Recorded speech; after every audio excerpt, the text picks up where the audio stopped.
Hey guys, what's up? It's me, the Meteoraptor, and finally I'm back with another movie review.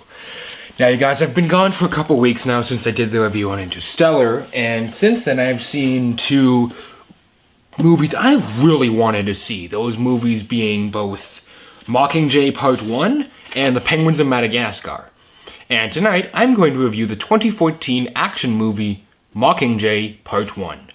Now a bit of a background check. Yes, I have read Mockingjay several times. In fact, the first time I read this whole book in one day.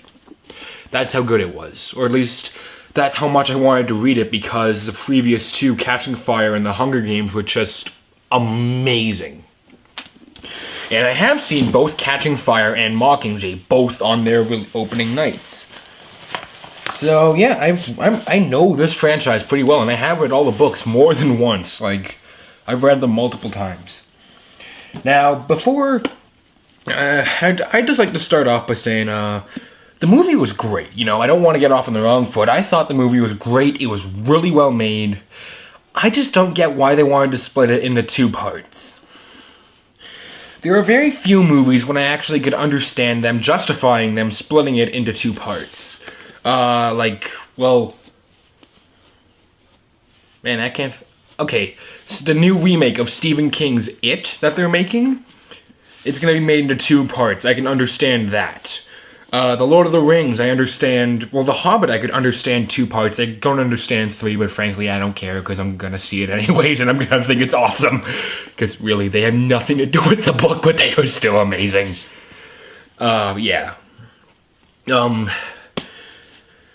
And like the Harry Potter, the final one, they split it into two parts. I didn't see why. In Twilight, okay, I'm not going to talk about that because I really just want to go on a rampage and destroy every copy of any Twilight book or movie ever created. Yeah. So the way I see it, they could have either made a 2.5 or almost a 3-hour movie and made Mockingjay into one big ass long movie, okay? They could have easily done that. Or they could have gone, you know what, let's keep it at just an hour and 45 minutes and make two of these, because that way we'll make people wait a whole year just to see the sequel. And you know what? They went with option B. Now, I'm kind of mad, but at the same time, I kind of don't care, because this film was so good that that was the only real criticism I had with the entire thing. Aside from one other thing, but I'll cover that in a second. Normally I wouldn't talk about this, but in terms of how loyal it is to the book, it is loyal, but it's not as loyal as the first two. The first two, they pretty much stuck by the book the entire way, and the third one, they added a lot of stuff that I don't remember it being in the book. But then again, it has been like a year or two since I last read Mockingjay, and that could have been in there, and I just don't remember. But some of the stuff in here, it didn't seem right, you know? But frankly, that's all I really have to say. There were some parts, like they go to District 8, and they spend a lot more time in District 13 talking and setting things up, and Mockingjay training and all that, and I don't remember any of that from the book. I don't remember any of that. And actually, a lot of the characters that were in the book, like Katniss's prep team, they are nowhere in this movie, even though, granted, they were both heavily cut out of the first two movies. So I think they did that for the sole purpose of being, people don't really know who these characters are, so instead of having to try and introduce them all of a sudden, let's just have them, let's just say they died somehow in like a giant explosion, whatever, just roll with it. But really, our characters, they were pretty good and all that, you know. I kind of found President Coin to be I kind of hated her from the minute I met her. But considering the fact that, well, she dies at the end. Yeah, spoiler there, but you know what? If you haven't read the books, why are you going to watch the movie? She dies at the end of the book, and you know what? If she dies in part 2, I'll be happy. And really, all the characters, they're just as good as they were in the previous films. Like, the only real difference is PETA has gone bat crap crazy because they've hijacked his mind or something. I don't even remember fully.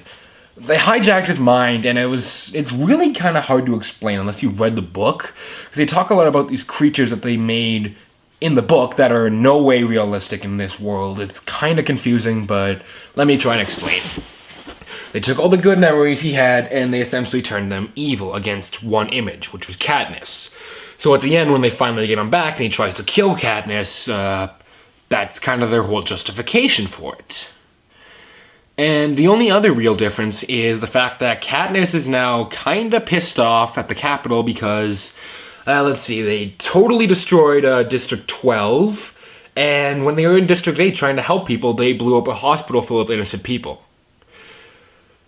Granted, I really didn't feel anything there because I knew that was going to happen. It wasn't in the book, but I kind of knew from the start that was going to happen at some point, and I just couldn't find a reason to care. And I'm going to get a lot of hate for that, I know, but just shut up and listen. The acting, we have Jennifer Lawrence, we have all the same actors as we did in the previous two. They all did a good job. The special effects are still amazing. The CG looks great. The music was really good. All that kind of stuff, you know. So when it comes down to it, yeah, I can recommend Mockingjay Part 1. I would give it a 3 Raptor Claws out of 4. The only reason why is because 1, it's split up into 2 parts, and 2, it's not totally loyal to the book. But you know what, you guys? I still really enjoyed this, and I'm totally going to pick it up on Blu-ray when it comes out. And, well, until next time, you guys, this is the Media Raptor saying keep cool, and I will see you dino dudes around. Later.